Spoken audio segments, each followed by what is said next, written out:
स्वागत है आपका हमारे YouTube चैनल एग्ज़ाम तैयारी में। आज हम लोग पढ़ने वाले हैं विटामिन्स और उससे होने वाले रोग, यानी विटामिन्स एंड डिफिशियंसी रोग। कौन सी विटामिन की कमी से कौन सा रोग होगा उसके बारे में हम पढ़ेंगे। पर उससे पहले जान लेते हैं दो विटामिन, जैसे दो प्रकार के विटामिन होते हैं, एक होता है वसा में घुलनशील, एक होता है पानी में घुलनशील। जान लेते हैं कौन सा विटामिन पानी में घुलनशील है और कौन सा विटामिन वसा में घुलनशील है। सबसे पहले बात करते हैं पानी, और ये है वसा। पानी में घुलनशील कौन से विटामिन होते हैं? बी और सी, विटामिन सी पानी में घुलनशील होते हैं। और वसा में कौन से होते हैं? के होता है, ई, डी और ए। कौन कौन से विटामिन होते हैं पानी में घुलनशील? बी और सी। वसा में कौन होते हैं? के, ई और डी। ये बन गया कीड़ा। इसको पढ़ेंगे तो क्या आएगा? कीड़ा। और कीड़ा क्या होता है? इसको अगर हम पानी में डालते हैं तो ये क्या होता है? थोड़ा सा परेशान होता है, मर जाता है, घबराता है। तो ये पानी में जाने से घबराता है। कौन घबराता है? कीड़ा। तो कीड़ा क्या होगा? वो पानी में घुलनशील नहीं होगा, इसलिए कीड़ा बोलेगा मैं तो वसा में ही घुलूंगा। इसलिए जो के, ई, डी विटामिन होते हैं वो किस में घुलनशील होते हैं? वसा में घुलनशील होते हैं। और बच गया बी और सी, तो ये किस में घुलनशील हो जाएंगे? विटामिन बी और सी पानी में घुलनशील हो जाएंगे। ऐसे इसको हम याद कर सकते हैं शॉर्ट ट्रिक से। अब देखते हैं विटामिन ए। विटामिन ए को हम रेटिनॉल के नाम से भी जानते हैं। एग्जाम में पूछा जाता है विटामिन ए को अन्य नाम से किस नाम से जाना जाता है, तो इसको क्या बोलते हैं? रेटिनॉल भी बोलते हैं। इसका हिंदी में भी यही नाम रेटिनॉल है। इसको हिंदी में अगर लिखेंगे भी ना तो यही लिखेंगे रेटिनॉल, इसलिए मैंने इसको इंग्लिश में ही लिखा हुआ है। विटामिन ए का दूसरा नाम रेटिनॉल है। विटामिन ए से होने वाली डिजीज़ के बारे में बात करते हैं तो रतौंधी, नाइट ब्लाइंडनेस जिसको इंग्लिश में बोलते हैं, इंग्लिश में क्या बोलेंगे इसको? Night blindness. क्या बोलेंगे? नाइट ब्लाइंडनेस इसको बोलेंगे। और एक रोग कौन सा होता है? ज़ेरोप्थेल्मिया। रतौंधी और ज़ेरोप्थेल्मिया। यही क्वेश्चन बनेगा ही, या तो पूछेगा विटामिन ए का अन्य नाम क्या है, या तो पूछेगा विटामिन ए से होने वाला रोग कौन सा है। सोर्सेस की बात करते हैं तो गाजर, हरी सब्जियां, दूध, मक्खन और अंडे इसके प्रमुख सोर्स हैं।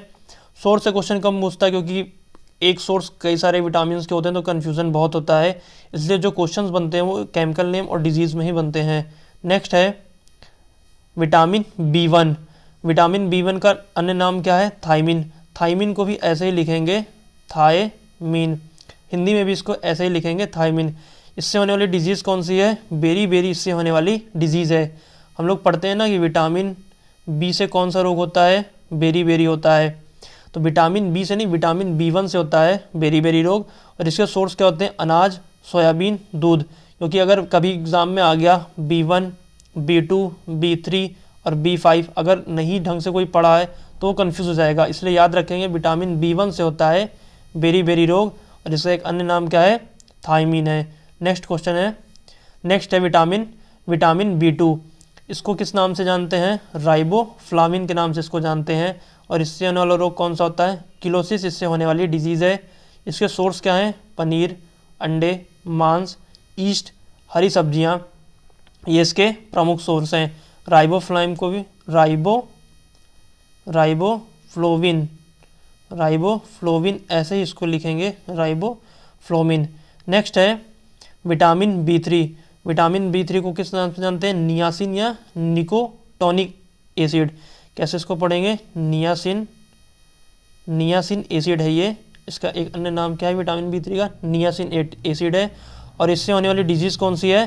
पेलेग्रा इससे होने वाली डिजीज़ है। और सोर्स क्या है इसके? फलियां, अंडे, मांस, ईस्ट, दूध, मछली, ये इसके प्रमुख स्रोत हैं, सोर्सेज हैं। और इसकी डिजीज़ होने वाला कौन सा डिजीज़ है? पेलेग्रा। और विटामिन बी का एक अन्य नाम क्या है? नियासिन या निकोटोनिक एसिड। नेक्स्ट है विटामिन बी5। विटामिन बी5 से पैंटोथेनिक एसिड इसका एक अन्य नाम है। इससे होने वाली डिजीज़ कौन सी है? चर्म रोग, यानी जो स्किन रोग होता है वो। और बालों का सफ़ेद होना विटामिन बी की कमी से ही होता है। किसी कमी से? विटामिन बी की कमी से। इसके सोर्स क्या क्या है? अंडे, मांस, दूध, मूंगफली इसके सोर्स हैं। मूंगफली है ये, मूंगफली है। क्या लिखेंगे इसको? मूंगफली लिख गया, ये मूंगफली है, मूंगफली है ये, ठीक है। नेक्स्ट है vitamin B6. Vitamin B6 pyridoxine, इसका अन्य नाम क्या है? पायरिडॉक्सिन। ये सब पूछे जाते हैं एग्जाम में, इसलिए इंपॉर्टेंट है केमिकल नेम। डिजीज़ कौन सी होगी, इससे एनीमिया होगी। इससे डिजीज़ कौन सी होगी, विटामिन B6 से। B6, B9 और B12, इन तीनों से होने वाली डिजीज़ कौन सी है, एनीमिया है। फिर से एक बार देखते हैं, B6, B9 और B12, इन तीनों से कौन सी डिजीज़ होती है, एनीमिया डिजीज़ होती है।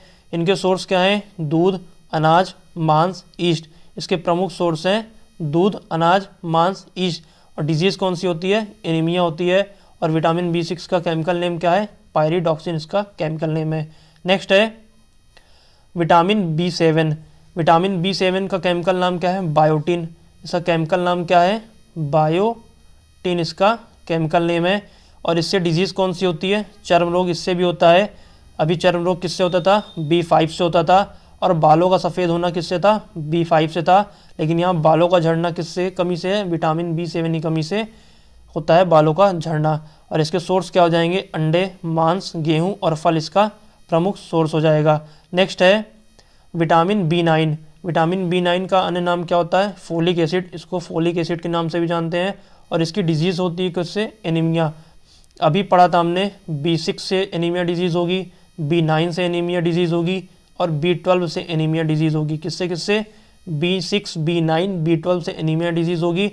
और इसको एक अन्य नाम से जानते हैं जिसे फोलिक एसिड कहते हैं।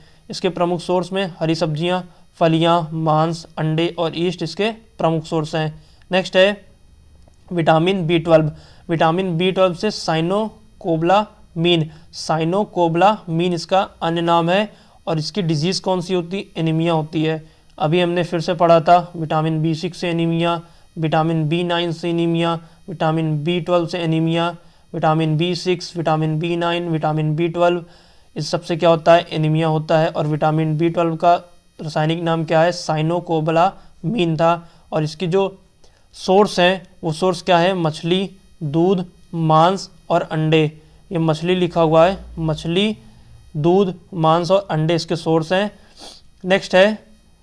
नेक्स्ट है vitamin C, ascorbic acid. Vitamin C को अन्य नाम से क्या जानते हैं, एस्कॉर्बिक एसिड से जानते हैं। और इससे होने वाली डिजीज़ कौन सी, स्कर्वी इससे होने वाली डिजीज़ है। कौन सी डिजीज़ है, स्कर्वी इससे होने वाली डिजीज़ है। और सोर्स की बात करते हैं तो सब्जियां, नींबू, संतरा, आंवला, जितने भी खट्टे पदार्थ होते हैं, जैसे टमाटर भी हो गया, इसका एक सोर्स कौन सा हो गया, टमाटर हो गया। और मौसम्बी हो गया, कौन सा सोर्स हो गया, मौसम्बी। जितने भी खट्टे पदार्थ होंगे वो सब क्या सोर्स होंगे, विटामिन C के सोर्स होंगे।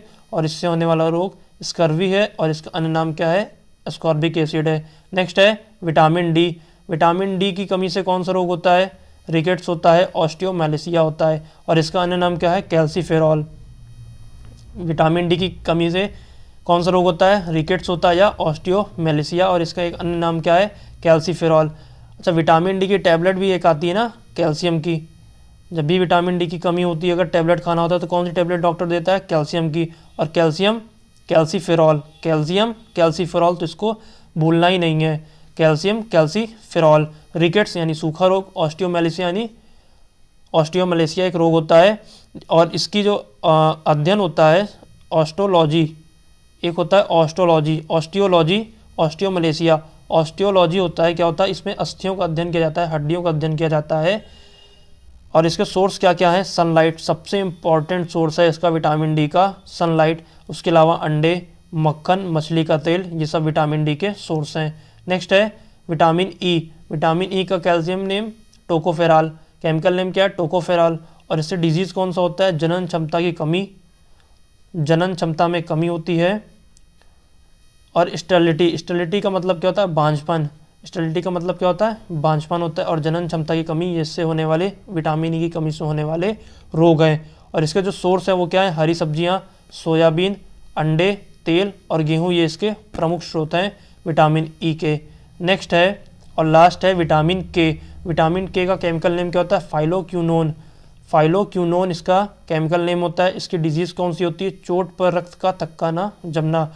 जैसे कोई चोट लग जाती है और कट जाता है, वहाँ पे ब्लड की क्लॉटिंग नहीं होती है। क्या नहीं होता, इंग्लिश में इसको देखें तो ब्लड की क्लॉटिंग नहीं होती है, ब्लड क्लॉट नहीं होता है, बराबर खून गिरता रहता है। ये किसकी कमी से होता है, विटामिन K की कमी से होता है। और इसके सोर्स क्या क्या हो सकते हैं। हरी सब्जियां इसके सोर्स हैं, सोयाबीन, अंडे, ये इसके प्रमुख सोर्स हैं। तो डिजीज़ और विटामिन के जो अदर नेम है वो ज़्यादा इंपॉर्टेंट है, क्योंकि इनसे एग्जाम में क्वेश्चन बनता रहता है। तो आज के लिए इतना ही। Thank you.